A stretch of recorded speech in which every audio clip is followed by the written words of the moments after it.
السلام عليكم، أهلا بيكم في قناتي. معاكم أمال سليم. يا رب تكونوا بخير.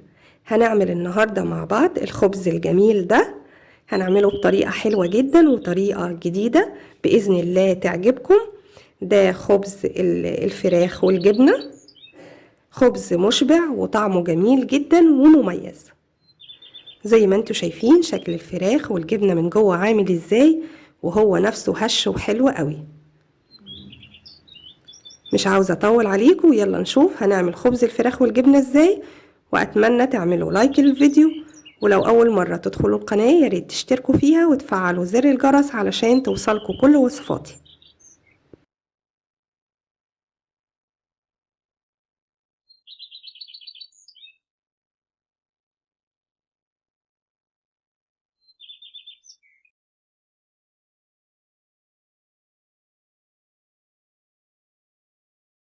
يلا نبدأ ونقول بسم الله. اول حاجة هضيف كوباية وربع من اللبن لازم يكون فاتر او دافي بسيط، وهحط عليهم بيضة بدرجة حرارة الغرفة.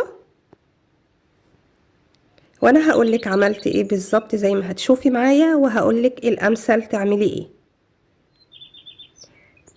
قلبت البيضة واللبن بالشكل ده لحد ما امتزجوا تماما، وبعد كده هنزل عليهم بنص كيلو من الدقيق. نزلت شوية من الدقيق وهقلبهم بالشكل ده مع بعض لحد ما يمتزجوا.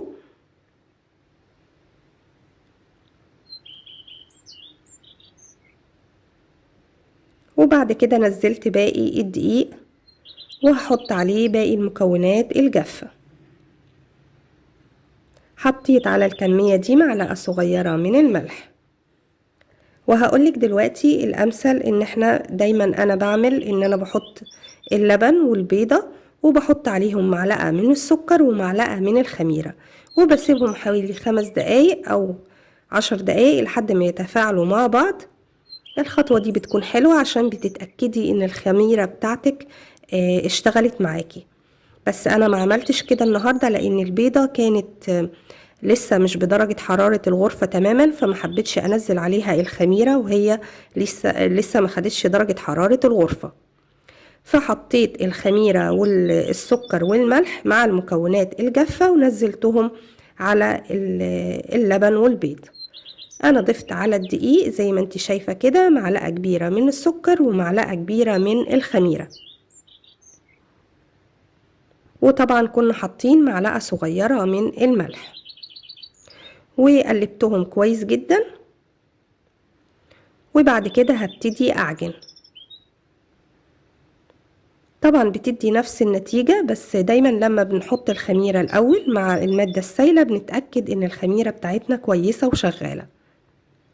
ادي اهي العجينة بعد ما لميتها تماما بالشكل ده. هنزل عليها ب50 جرام من الزبدة.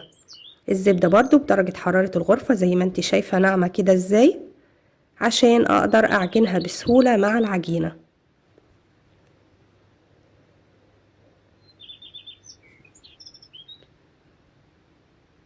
هستمر في العجن بالشكل ده لحد ما الزبدة تختلط تماما مع العجينة، وهي جهزت معايا بالشكل ده. وهجهز العجان ده وهحط فيه نقطتين زيت كده مسحته بيهم، وهحط العجينة دلوقتي فيه واغطيها كويس وهسيبها تخمر. بما اننا في الشتاء انا بدفي الفرن كده 5 دقايق او 3 دقايق كده الفرن تدفى، وبعد كده بطفيها طبعا وبدخل العجينة تخمر. يعني بتاخد معاكي حوالي ساعة الا ربع او ساعة حسب الجو. وهي بعد ما تضاعف حجمها هفرغ منها الهواء بالشكل ده وهبتدي اشتغل فيها. بجد عجينة حلوة قوي وهشة وناعمة، وعلى فكرة طعمها كمان جميل قوي.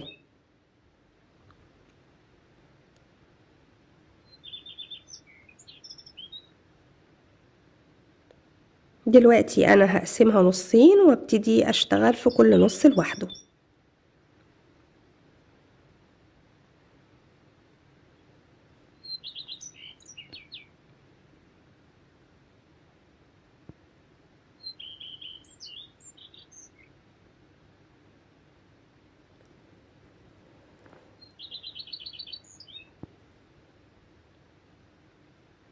بعد كده هبتدي افردها بالشكل ده.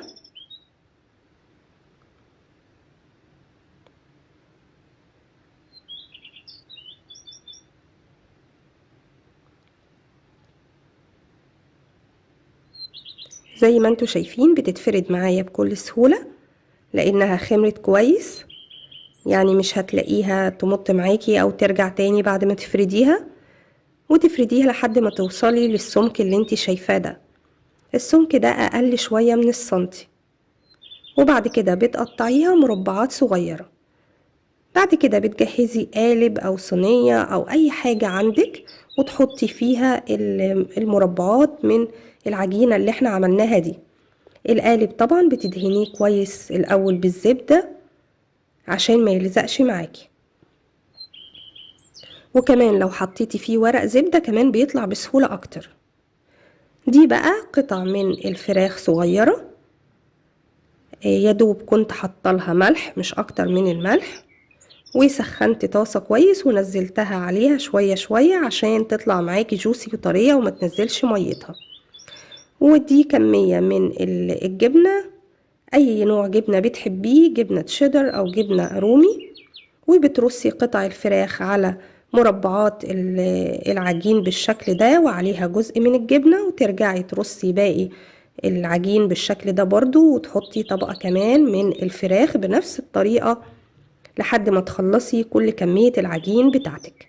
طبعا لو حطيتيها في حاجة اوسع عشان تاخد معاكي وقت اقل من الفرن، في الفرن بيكون طبعا يعني بيبقى جميل جدا، بس انا حبيت النهاردة اعمله في القالب ده.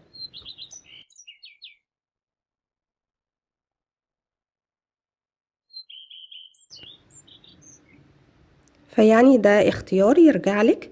وهو بعد ما خلصنا كل الكمية كان باقي جبنة حطيته بالشكل ده، وهو كده جهز معايا. هغطيه وهدخله الفرن لحد ما يخمر.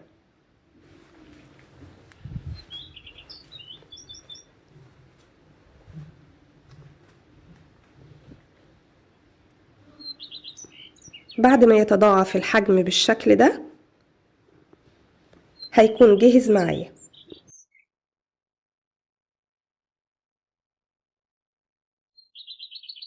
بعد كده هدهن وش الخبز اللي احنا عاملينه بالزبدة السايحة بالشكل ده.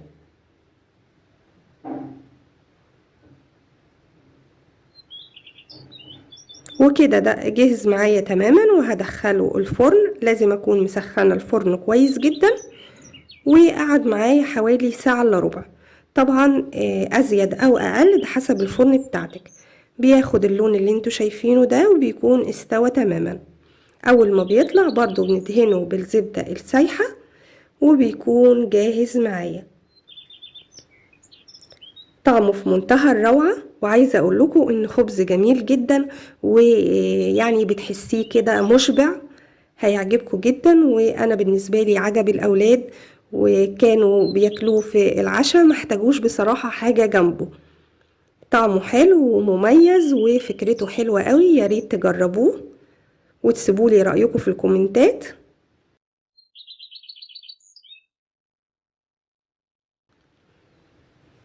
وهو زي ما انتوا شايفين، شايفة القطعة طالعة ازاي، شكل الفراخ حلو قوي والجبنة كمان، وهو من جوه هش وجميل، والتيست بتاع الخبز نفسه حلو قوي.